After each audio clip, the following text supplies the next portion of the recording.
Good afternoon again, Malplussers. I take it you're looking for your daily quiz fix. Well, I can help.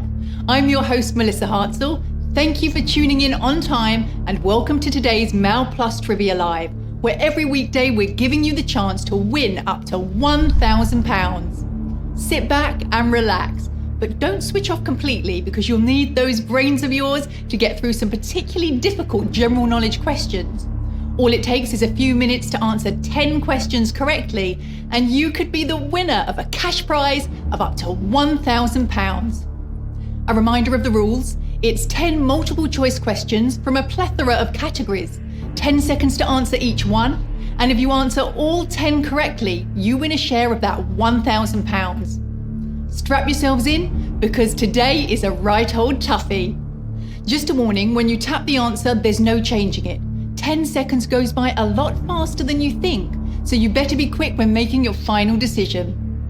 If you happen to miss question 1, your chances of winning any cash will be over before you've even had a chance to show off those quizzing skills, so try not to be late. If you get one wrong along the way, you won't be able to win the money, but you can stick around and play for fun. It's always a welcome chance to learn some hardcore facts, and you never know when it might come in handy. So, all ready to go? Good luck, you're going to need it today. Let's get straight into it with question number 1. Aaron was the middle name of which of these singers? Chuck Berry, Elvis Presley, or Little Richard? 3 artists who all pioneered rock and roll music, ushering the genre in through the 50s and 60s. Even though he recorded 600 songs, he didn't actually write any of them. He wasn't known for his writing ability, but Elvis Aaron Presley was known for his dashing charisma, hip thrusts, and jet-dyed black hair, once admitting to using shoe polish to touch it up before an appearance on a radio show. And if you need any lunch ideas, famously, Elvis's favourite sandwich was called the Fool's Gold, made by hollowing out an entire loaf of bread and filling it with peanut butter, bacon, and banana. Yum. Let's move on to question 2. Which of these characters did not appear in the Dandy comic? Sweeney Toddler, Corky the Cat, or Dynamo? The Dandy's main character, being Desperate Dan, was voted a few years ago as the UK's second favourite superhero after Batman. Although I don't think he'll be joining the cast of the Avengers anytime soon. You won't find Sweeney Toddler in the Dandy comics because the Toddler from Hell appeared in 4 other comics: Shiver and Shake, Whoopee, Whizzer and Chips, and finally Buster. On to another odd one out. Here's question 3. Which of these novels was not written by Jilly Cooper? Riders, Dressage, or Mount? A little bit of afternoon advice from Jilly Cooper, who once said, "Never drink black coffee at lunch, it will keep you awake all afternoon." Wise words indeed.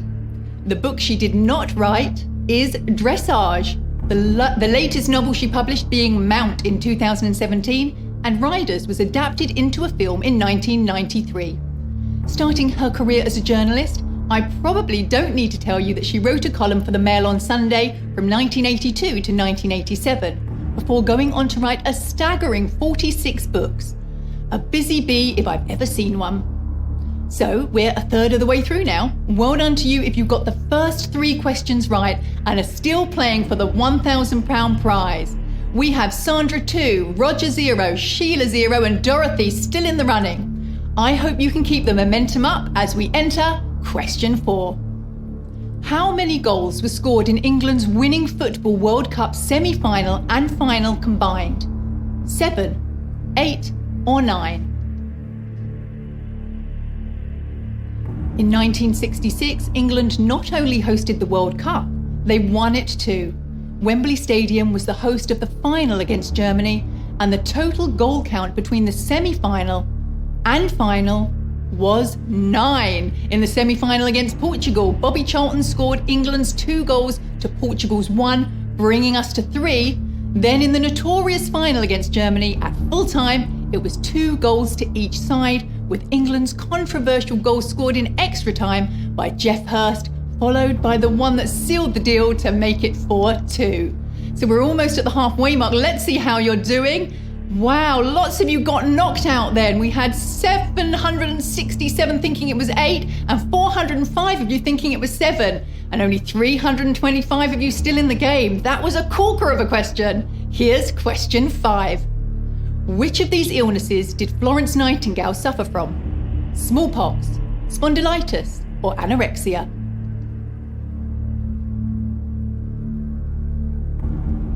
Florence and her sister, named Parthenope, were both named after the Italian cities of their birth, 1 year separating the two.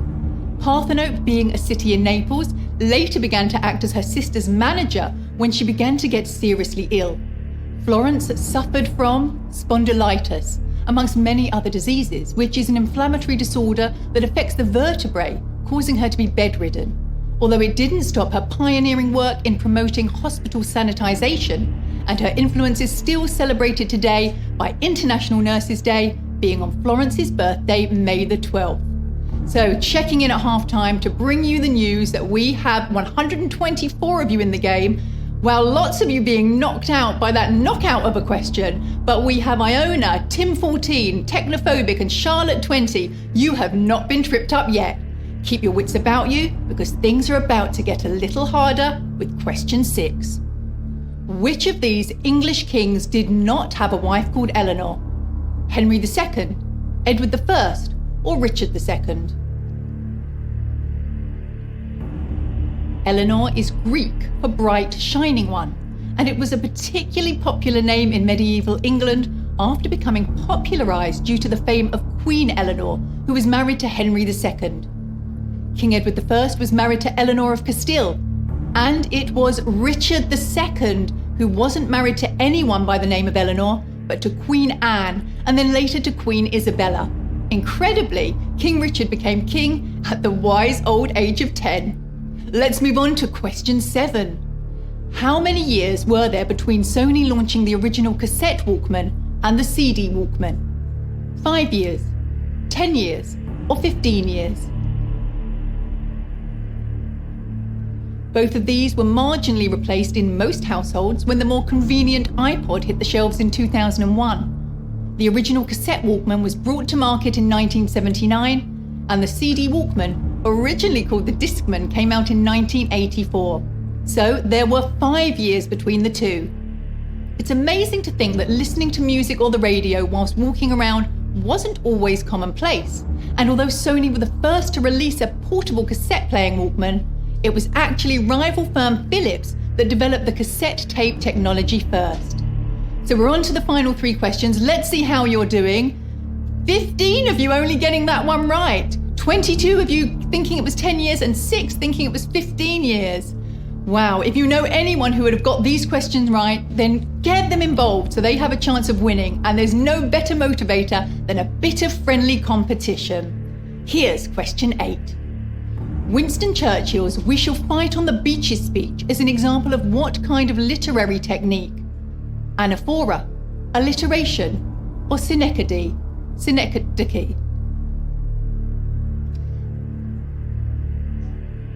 It's said that after giving the speech, Churchill said to a colleague, "And we'll fight them with the butt ends of broken beer bottles, because that's bloody well all we've got." And the speech technique employed is one called anaphora, in which the first words from each clause are repeated to add emphasis. Another example of this technique used in a speech is Martin Luther King's "I Have a Dream" speech, and clearly it works well because they're 2 of the most memorable speeches of all time. So well done to you if you've made it this far. Only 2 questions to go. Here's our penultimate question, number 9. Which breed of dog has never won Best in Show at Crufts? Clumber Spaniel, Saluki, or Lhasa Apso?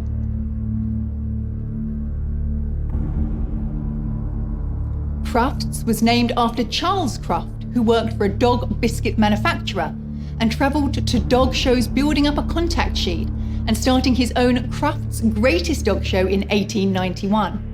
Since then, only the 2 world wars have interrupted the yearly shows. Oh, and the electrician strike in 1954. The Saluki has never won the title of Best in Show, The Saluki, also known as the gazelle hound, a fluffy-eared greyhound, popularly bred in the Middle East. Unlike other dogs, their primary hunting sense is sight, not smell. We've made it to the final hurdle and the final question of today's quiz. How do you fancy your chances? Let's see who we've got with us. Patricia 71 and Kathy and Sol. Only 4 of you left in with a chance. Lots of you being knocked out. So good luck with today's final question. Could it be just one winner today? Let's see with question 10. Which of these acting dames was born first? Julie Andrews, Maggie Smith, or Judi Dench? 2 of them are 85 years old, and the youngest of the 3 is 84 years old, so they weren't born far apart at all, I'll grant you that. We did say today would be tough. All 3 have the honour of a DBE, meaning they are titled with the prefix dame. Julie Andrews is the youngest at 84 years old. Maggie Smith's birth date is the 28th of December, making her the second youngest, and Dame Judi Dench was born just 19 days previous on the 9th of December, making her the winning answer by just a fraction. She had a sparkling career, winning an Oscar for her role in Shakespeare in Love, and not only that, she recently became Vogue's oldest ever cover star. Got to love her. Well, quite the test you've had today. But we have 2 winners who got through it. You have fared so well. Congratulations to Baynor and Sol. Well done getting all 10 questions correct, and you're going to be rewarded with your great efforts. Congratulations to our winners today. It only takes 1 tricky one to be eliminated, so if you're leaving without a prize, do have another bite of the cherry and tune in tomorrow's show to see if the next set of questions suit you better. And for those of you who aren't quite finished putting your brain to the test today, I'd like to mention a bonus offer that's available for a limited time only. We're giving away a £5 Marks & Spencer's voucher with every new subscription to the Mail Plus Digital Edition, which is currently just £1 for the first 30-day trial. So if some daily interactive crosswords and Sudoku is what you're after, check out our website for more information. Once again, thanks for taking part, and we'll see you all tomorrow for another chance to win £1,000 on Mal Plus Trivia Live. Have a great afternoon.